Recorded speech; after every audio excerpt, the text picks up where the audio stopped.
अगले सीन में दिखाया जाता है कि दो चाचा बैठ के टीवी देख रहे होते हैं। कार्तिक आर्यन आके कहता है कोई टीवी तो कुछ भी नहीं लगा है, तुझे की वेखी जा रहे हो। लेकिन पता चलता है कि चुड़ैल आ जाती है और चुड़ैल आके कहती है कि मेरे करीब आओ, और फिर एकदम से उसको डरा देती है। और फिर वहां पे माधुरी दीक्षित आ जाती है, कहती है कि मैंने हवेली खरीदनी है, मुझे यहाँ पे एक रात गुजारने का मौका दिया जाए, मैं कमरे में जाके सोना चाहती हूँ। वो कहते हैं ठीक है, अगर आप सोना चाहती है कमरे में तो कोई बात नहीं, आप जाए जाके कमरे में जाके सो जाए। माधुरी दीक्षित कमरे में जाती है, सीधा जाती जाती है, जाके देखती है विद्या बालन भी आ जाती है। दोनों एक दूसरे का गला नापना शुरू कर देती हैं और पता चलता है कि दोनों दर्जनें थी पुराने जमाने में। और फिर वहां पे सारे के सारे कब्बे गिरना शुरू हो जाते हैं, कहाँ गिर गिर के मरना शुरू हो जाते हैं, इतने सारे कब्बे गिर जाते हैं। वहां पे एक अजीब सा माहौल बन जाता है। वहां पे पंडित आगे कहते हो अन्नी देव तो मना भी की तुझे ये दरवाजा नहीं खोलना है, तो पता नहीं मुझे बाहर आ जाएगी, मुझे सबको मार देगी, लेकिन तुम लोग बाज नहीं आए हो। मैंने वहां पे जाके देखा है कि वहां पे दो बहनें थी, एक आंधी थी एक तूफान थी, अब तुम दोनों को कोई नहीं बचा सकता, अब तो तुम्हारी खैर नहीं है, अब तुम बच के दिखाओ। अगले सीन में माधुरी दीक्षित कहती है कि मैंने मंदिर नहीं जाना है, वो लड़का कहता है मंदिर जाना पड़ेगा, मंदिर नहीं जाने पे गुस्सा हो जाती है। फिर अगले सीन में दिखाया जाता है कि वहां पे पूरे गांव की दावत हो रही होती है, लोग खुशी से खाना खा रहे होते हैं। पता चलता है कि कव्वा बिरयानी खिला दी है, कव्वा बिरयानी वाले चाचा ने कव्वा बिरयानी खिला दी एक मरतबा, फिर से उसको मुफ्त के कव्वे मिले हुए थे, सारे खुश हो जाते हैं। फिर विद्या बालन और माधुरी दीक्षित दूसरे के सामने आते हैं और फिर आगे गुस्से से एक दूसरे को देखना शुरू कर देते हैं। और वहां पे फिर गाना बजना शुरू हो जाता है, फिर वहां पे कड़े दिखाना शुरू कर देते हैं, गाना बजना शुरू हो जाता है। फिर वहां पे छतरियां नाचना शुरू हो जाती है, पागलों की तरह फिर नची जा रहे हैं, नची जा रहे हैं, नची जा रहे हैं। कभी मास्क पहन के नाचते हैं, कभी कुछ पहन के नाचते हैं, कभी कश्ती में लेट के नाचते हैं, कभी कश्ती में लेट के नाचते हैं, कभी रोमांस हो रहा है, कभी अजीब रोमांटिक सा माहौल हो जाता है। नाच रहे हैं नाच रहे हैं नाच रहे हैं मेरी जान, नाच रहे हैं मेरी जान, नच्ची जा रहे हैं। के बाद एक मुकाबला शुरू हो जाता है, हो ये रस्सा कसी का मुकाबला है। अंजलि का मंजलिका को खींचती है, मंजलिका अंजलि को खींचती है, दोनों एक दूसरे को खींची जा रही है, नच्ची जा रही है, नच्ची जा रही है। फिर उसके बाद पता चलता है रस्सी टूट जाती है। राजा साहब चेक देके कहते हैं कि पुत्र टाइम हो गया, चले जानता हूँ तेरे से ट्रेन की टिकट करा देती इसको, क्योंकि मंजलिका भी चली गई, तुम भी यहाँ से जाना होगा। फिर अपनी बीवी को याद करते हैं, कार्तिक आर्यन को ख्याल आता है कि मैंने इनके बच्चे से ब्याह करना था। फिर उसके बाद उनकी बीवी की एक्टिंग शुरू कर देते और कहते हैं कि मैं सिर्फ भूत पकड़ता नहीं बल्कि भूत मेरे अंदर आ भी जाते हैं। फिर उनकी बीवी की ऐसी कमाल एक्टिंग करता है, कभी यूं घूमता है कभी वो घूमता है, और फिर अपना ही रिश्ता राजा साहब के सामने पेश कर देता है और कहता है कि आपकी बच्ची के लिए ये रिश्ता सबसे बेस्ट है। और फिर जाके लड़की के सामने भी वो ये ढोंग चलना शुरू कर देता है, राजा साहब को आस्ते आस्ते यकीन आना शुरू हो जाता है और फिर कहते हैं कि वाह भाई वाह, ये तो मेरी ही बुड्ढी है। और लड़की का भाई भी आ जाता है और फिर सब खुश हो जाते हैं। उसके बाद दिखाया जाता है, उसके बाद एनिमल वाली बची जाती है और जाके देखते हैं कि पंडित पंडिताइन चोरी करके वहां से भाग रहे होते हैं। उनको एक पिक्चर मिलती है और कहते हैं कि ये मंजुलिका की असली पेंटिंग है। जैसी पेंटिंग खोलने लगती है ऊपर से पेंट आगे गिरता है, पता चलता है कि विद्या बालन ने ऊपर से पेंट थ्रो कर दिया है। तीनों जाते हैं, जाके देखते हैं कि शेरवानी कौन सी पूरी आएगी दूल्हे राजा को। उसके बाद शेरवानी उनका गला पकड़ लेती है और फिर तीनों डर के वहां से भागना शुरू कर देते हैं और शेरवानी उनके पीछे स्लोली स्लोली चलना शुरू हो जाती है। और फिर अजीब एक खौफ का माहौल होता है कि अंजलिका मंजलिका यानी कि जो भी है वो वहीं पे भी मौजूद है। और फिर वहां से पीछे से माधुरी दीक्षित निकलने की कोशिश करती है। कार्तिक आर्यन भाग के जाके कहता है कि राज साहब मंजलिका अंजलिका यहीं पे है, कहीं नहीं गई, अभी भी चुड़ैल वापस है। लेकिन राज साहब चेक फाड़ के फेंक देते हैं और कहते हैं कि मैं हवेली नहीं बेचनी, इतनी सस्ती हवेली मैं नहीं बेचूंगा। राजा साहब को बताता है कार्तिक आर्यन कि आपने क्या कमाल कर दिया है। इसके बाद दोनों लड़ना शुरू हो जाते हैं और फिर कहते हैं कि आप क्या करेंगे, अब तो हमारी हवेली भी नहीं बिकेगी, अब हम वहीं के गरीब रह जाएंगे। लेकिन कार्तिक आर्यन कहते हैं कोई मसला नहीं है। तीनों माधुरी दीक्षित के पास जाके कहते हैं कि प्लीज हवेली खरीद लो। कहती है खरीदूंगी, लेकिन 2 दिन के बाद जब दुर्गाष्टमी की रात होगी तब खरीदूंगी हवेली। वो कहते हैं कि आज ही खरीद लो, पावे सस्ती खरीदो। लेकिन एक बंदा आके कहता है कि नहीं मैं खरीदूंगा, मैं शार्क टैंक हूं, मैं यहाँ से हवेली खरीद के लेके जाऊंगा, जितने पैसे माधुरी दीक्षित दे रही है मैं भी दूंगा। उसके बाद जाते हैं, जाके कहते हैं कि ये जो सिंहासन है राज साहब का, ये इसको मेरे घर भिजवा दो, क्योंकि मैं इसकी जगह पे अपना नया बार खोलूंगा और ठेका चलाऊंगा। वो तख्त को लेके जा रहा होता है, अंजलि का मंजलिका दोनों देखती है और गुस्से में आ जाती हैं। रात का टाइम होता है, सेठ साहब जा रहे होते हैं गाड़ी के ऊपर से, एकदम से आके मंजलिका की उसको रोक लेती है और फिर एकदम से उसका एक्सीडेंट होता है और फिर उसकी मौत वाकया हो जाती है। और वो भागना शुरू कर देता है, कभी यहाँ भागता है कभी वहां भागता है, और उसको पता लगता है कि अब उसकी मौत आ ही गई है। अगले सीन में दिखाया जाता है कि वहां पे विद्या बालन तख्त के ऊपर बैठी हुई होती है और हंस रही होती है और कहती है कि मैं ही मंजलिका हूं, तुम्हारी ऐसी की तैसी है, तू इथों निकल जा, तू एनिमल मूवी दे विच की कहता है, सारा कुछ पता है। और मैंने तो गुस्सा ना चढ़ा, बाहर आके देखती है कि विद्या बालन तो वहीं पे बैठी हुई होती है। वो कहती है कि अंदर कौन था और बाहर कौन था, यहाँ पे मैं परेशान हो गई हूँ। इतने में माधुरी दीक्षित आती है, हंसती है, कहती है कि अरे मैं ये हवेली कल खरीदने लगी थी, अब मैं हवेली नहीं खरीदूंगी, और वो लड़का भी मर गया जो तो हवेली खरीदने के लिए आया था शार्क टैंक बन के, अब नहीं छोड़ेंगे हम किसी को भी। उसके बाद कार्तिक आर्यन और वो लड़की बैठ के आपस में फैसला करते हैं कि अंजलिका मंजलिका के मंजलिका अंजलिका के अंजलिका मंजलिका के मंजलिका अंजलिका, दोनों इसी कश्मकश में होते हैं कि परेशान हो जाते हैं कि आखिर में कौन फैसला सही करेगा। लेकिन रात का टाइम स्टार्ट हो जाता है, कार्तिक आर्यन को फिर से सपने आना शुरू हो जाते हैं। उसको लगता है कि हवेली में उसको कोई पीछा कर रहा है। वो जाता है, जाके देखता है कि यहाँ पे कहाँ भी बोल रहा होता है, डरते डरते वो सीढ़ियों से नीचे उतरता है और फिर जाके देखता है कि यार ये तो कोई और कट्टा खुलने लगा है।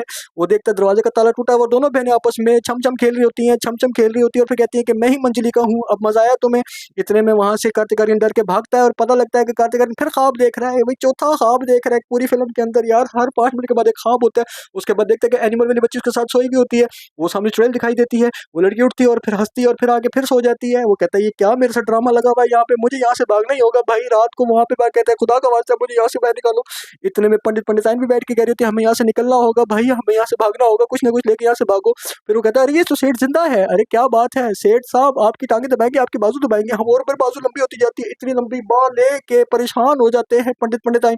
इसके बाद वो अपनी गर्दन मोड़ के करतब दिखाना शुरू कर देते हैं। अजीब सर्कस देख के वो तीनों डर जाते हैं और डर के वहां से भागने की कोशिश कर रहे होते हैं और फिर भागना शुरू करते हैं। उनको पता चलता है एंजेलिका कि उनको देख रही है और फिर जाके शीशे के साथ बचते हैं और फिर शीशे को चुमिया देते हैं। उसके बाद फिर दिखाया जाता है कि उसके बाद एनिमल वाली बच्ची अपने बालों में कंघी कर रही होती है। कार्तिक कन्या के कहता है कि बेटा मैंने यहाँ से चले जाना है, मैं यहाँ पे नहीं रुकने वाला हूँ। और लड़की हंसना शुरू हो जाती है। उसके बाद वो जागता है कि पंडिताइन भी वहाँ पे जो है शीशे के पीछे से मुजरा कर रहे होते हैं और फिर तीनों भागना शुरू कर देते हैं। फिर आगे कहता है कि मैं जा रहा हूँ यहाँ से, तेरी ऐसी की तैसी। और फिर वो आगे बताती है कि यहाँ से कार्तिक आर्यन चला गया, रूबा बाबा यहाँ से भागने लगे। गाड़ी में बिठा के वहां से वो निकलता है, चक्कर काट के वापस वहीं पे आ जाता है, फिर चक्कर काटता है, फिर वहीं पे आ जाता है, फिर चक्कर काटता है, फिर वहीं पे आ जाता है। अरे भाई किस टेंशन में फंस गए हैं। उसके बाद तीनों पंडिताइन भागना शुरू हो जाते हैं और फिर आगे पीछे जाके वापस हवेली में वापस आ जाते हैं और आगे कहते हैं कि हमें भी यहाँ से भागना होगा। लेकिन कार्तिक आर्यन आके कहता है कि मैं यहाँ से वापस नहीं जाऊंगा जब तक मैं लड़की को यहाँ से ब्याह के वापस साथ नहीं लेके जाता। सारे खुश हो जाते हैं। पंडिताइन भागना शुरू करते हैं, फिर वापस आ जाते हैं, फिर भागते हैं, फिर वापस आ जाते हैं, फिर भागते हैं, फिर कमेरी खा के वापस आ जाते हैं। जैसे ही वापस आते हैं उनको पता लगता है कि हम यहाँ से नहीं आते और पंडित गिरना शुरू हो जाता है। पंडित की मौत हो जाती है। उसके बाद दुर्गाष्टमी की रात आ जाती है और फिर बड़े पंडित कहते हैं कि तुम्हें ये काम करना होगा कार्तिक आर्यन, क्योंकि हमें पता है तुम एक झूठे ढोंगी बाबा हो, लेकिन फिर भी काम तुम्हें ही करना होगा। उसके बाद सबको समझाया जाता है और फिर कार्तिक आर्यन को कहा जाता है कि कार्तिक आर्यन जाओ जाके कपड़े बदल के। और कपड़े बदलने के लिए कार्तिक आर्यन चला जाता है और फिर कपड़े बदल के बाबा बन के वापस आ जाता है। रू बाबा आके कहता है कि मेरा तेल कहाँ चला गया। पता चलता है कि पंडिताइन अपने सर में लगा लिया है। उन दोनों को जूते फिरने के बाद कार्तिक आर्यन कहता है कि तुम दोनों बाज नहीं आओगे, लेकिन जूते तुम लोगों को फिर भी पड़ेंगे। फिर जूते मारने के बाद उन दोनों को वहां से भगा देता है। उसके बाद देखता है कि एनिमल वाली बच्ची अकेली खड़ी है और लाइटर लेके कहती है कि मुझे एक सिगरेट तो पिला दो, मेरा दिल सिगरेट पीने का कर रहा है और चुप किसी को बताना मत। लेकिन कार्तिक आर्यन कहते हैं कि खुदा का वास्ते तुम सिगरेट मत मांगो मेरे से, क्योंकि मेरे पास सिगरेट की डिब्बी मुक चुकी है, एक ही सिगरेट पड़ा हुआ है। दोनों आपस में लड़ते हैं। पता चलता है कि मामला सिगरेट का नहीं था, बच्ची के अंदर मंजुलिका की रूह आ चुकी थी। अगले सीन में दिखाया जाता है माधुरी दीक्षित एक वीरान सी जगह पर खड़ी होती है। सारे आके कहते हैं कि भाई मंजुलिका कहाँ पे है, हमें पता करना है यहाँ पे, क्योंकि विद्या बालन पे हमें पूरा का पूरा शक है, वही है मंजुलिका। लेकिन फिर विद्या बालन उसको लेकर घसीटना शुरू कर देती है और कहती है कि मैं ही मंजुलिका हूँ और फिर ऊपर से फेंक देती है। और फिर दोनों एक दूसरे के साथ लड़ना शुरू हो जाती है और कहती है कि तुम मुझे यहाँ पे पकड़ने के लिए आए, तुम्हारी ऐसी की तैसी। कार्तिक आर्यन को गले से उठा लेती है और फिर यहाँ से घुमाना शुरू कर देती है। पता चलता है दायरे के अंदर खड़ी हुई है और अब दायरे में आग लग जाती है और कार्तिक आर्यन खुद बाहर आ जाता है और विद्या बालन अंदर फंस जाती है क्योंकि मंजुलिका बच चुकी है। लेकिन पता चलता है कि माधुरी दीक्षित मंजुलिका है। मंजुलिका खड़ी हो जाती है और कहती है कि तुम्हारी ऐसी की तैसी तुमने गलत बंदी को वहां पे फेंक दिया है, अब मैं तुम्हारी ऐसी की तैसी फेर के रख दूंगी। ये देखो मैंने तख्त उठा लिया, मैं तख्त के ऊपर बैठ भी गई हूँ और अब मैं तुम लोगों का कला कमा कर दूंगी। बड़े पंडित आगे कहते हैं, लेकिन बड़े पंडित को उठा के बाहर फेंक दिया जाता है। उसके बाद फिर दोनों एक दूसरे का ख्याल करने की कोशिश करते हैं, लेकिन पता चलता है कि वहां पे सब ही गिर रहे होते हैं। कभी कोई चढ़ता है पहाड़ी पे, कभी कोई चढ़ता है पहाड़ी के ऊपर। उसके बाद पता चलता है कि वहां पे एक और बंदा आ जाता है और वो जवान बन के आता है। शाहरुख खान की फिल्म का सीन दिखाया गया है और पता चलता है वो छोटा पंडित है और वो बच के वापस आ गया है और फिर आके कहता है कि मुझे यहाँ पे किसी ने फेंका था। उसको भी मंजुलिका उठा के यूं धोबी पटाख मार के पटक देती है और पता चलता है कि ना ये है ना वो है, पता नहीं है कि मंजुलिका कौन है और मंजुलिका का पता नहीं चलता। तो दोनों बहनें आपस में आके फैसला करती हैं कि खुदा का वास्ते हमें मंजुलिका को बता दो। ऑडियंस भी ये कह रही है कि मंजुलिका कौन है, प्लीज हमें बता दो मंजुलिका कौन है। फिर पता लगता है कि मंजुलिका कोई और नहीं है बल्कि मंजुलिका है कार्तिक आर्यन खुद ही। पता चलता है कि दोनों बहनों ने जिन्होंने कार्तिक आर्यन इनके अपने ही भाई को मारने की कोशिश की थी उसके पास गई थी और जाके देखा था कि उसके अंदर तो करण जौहर की रूह आई हुई थी और फिर करण जौहर की तरह वो नाचना भी चाहता था। उसको शौक तो करण जौहर की तरह नाचने का। उसने कहा कि मैं तो नाचूंगी, मैं तो नाचूंगी। लेकिन फिर दोनों बहनों ने कहा कि ठीक है तुम नाचो, हम तुम्हें सपोर्ट करेंगे। और फिर वो पहला वाला सीन याद आ जाता है जिसमें कुड़ी नची जा रही है, नची जा रही है, नची जा रही है, नची जा रही है। वो जाके बादशाह को शिकायत लगा देती है दोनों बहनें के, भाई ये तो हमारा भाई करण जौहर बन गया है। वो बादशाह फटाफट आके कहता है कि अब इसकी ऐसी की तैसी, इसको तो चपेट मार के इसको तो आग लगा दो।